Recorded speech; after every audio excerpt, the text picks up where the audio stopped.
Le budget citoyen 2025 présenté aux populations des départements de Kong et de Sakassou. Il s'agit de le vulgariser. Un document qui vise à traduire les informations budgétaires dans un langage simple et compréhensible afin de mieux informer la population sur les actions entreprises par l'État et de renforcer leur implication dans la gestion des finances publiques. À Kong comme à Sakassou, la délégation de la Direction générale du budget et des finances conduite par Bassidi Koné explique le budget citoyen.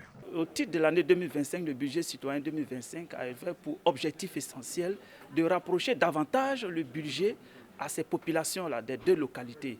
Nous sommes venus pour leur expliquer que l'État travaille pour eux et il faut qu'ils sachent ce que l'État fait pour eux. Pour cette édition 2025 du budget citoyen, une lucane a été consacrée aux allocations familiales et à la prise en charge des fonctionnaires décédés. Depuis 2022, l'État a mis en hausse l'allocation familiale qui était de 2500 est passée à 7500 €. Parce qu'en réalité, lorsque nous allons dans les localités, souvent les gens nous demandent est-ce qu'un fonctionnaire qui décède, l'État prend quelque chose en charge? On dit oui, c'est prévu dans le budget. Les autorités des localités visitées se réjouissent de la mission tout en saluant la mobilisation des populations qui témoignent de l'intérêt qu'elles accordent à ce budget. Je voudrais vous exhorter à accorder une attention particulière aux messages qui seront donnés. Vous en tirerez inéluctablement profit et vous pourriez également servir de relais du gouvernement dans le cadre de la vulgarisation du budget citoyen. Depuis plusieurs années, la Côte d'Ivoire s'est engagée dans la promotion de la bonne gouvernance et dans l'amélioration de la transparence dans la gestion publique, en vue de renforcer l'efficacité des actions et s'aligner sur les standards internationaux. Cette campagne de vulgarisation se déroulera dans plusieurs villes du pays. C'est l'affaire des hommes de Traoré Seydou, directeur général du budget et des finances de Côte d'Ivoire.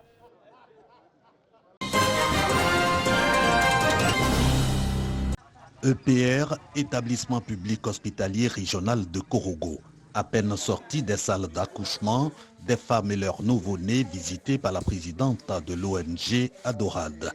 Dans ses bras, savon, couche pour bébés numéraires.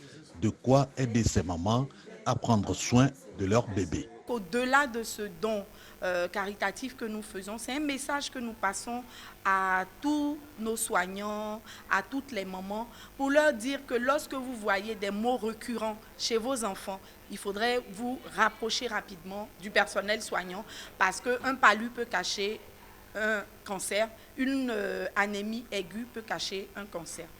Nous avons beaucoup d'actions sociales au sein du CHR et notre service social est souvent débordé. Donc des actions comme ça sont salutaires et je voudrais au nom de monsieur le ministre de la Santé, de l'hygiène publique et de la couverture maladie universelle, monsieur Pierre Demba, vraiment traduire mon infinie gratitude à madame la présidente de l'ONG Adorad. Je pense que c'est une action d'envergure qui vient nous soulager. C'est une bouffée d'oxygène pour le CHR de Korogo.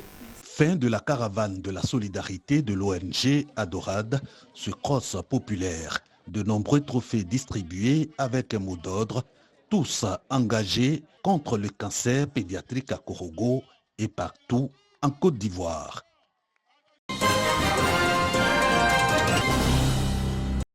Trècheville, Maison, Nzassa. François Michin, premier magistrat de la commune, est au nombre des passionnés de l'art séduits par ses œuvres d'art réalisées par l'artiste plasticienne Flora Goli.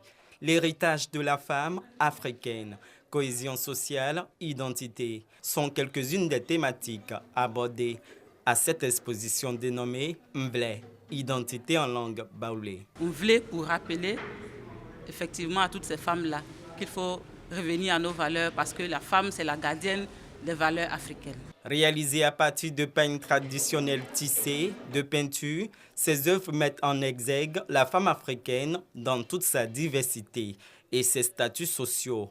Mère, nourricière, éducatrice. Ça nous permet de voir la femme à un moment de son histoire et la femme aujourd'hui. Ça nous permet de voir l'évolution de la tenue vestimentaire en Côte d'Ivoire à un moment donné et aujourd'hui. Donc ce sont des thèmes qui sont peut-être chers aux initiés mais qui peuvent être vulgarisés, qui peuvent être partagés par l'ensemble. Le travail qu'elle nous offre est un travail de qualité, un travail de très bon niveau. Ce travail, nous l'apprécions d'autant plus qu'il est dédié à la femme. Flora Goli met en avant le pagne traditionnel et au travers de ce pagne, c'est toute la noblesse de nos femmes qui est saluée. Une vingtaine d'œuvres exposées pour rendre hommage à des figures féminines africaines qui sont les piliers intemporels de la culture et de la transmission des savoirs.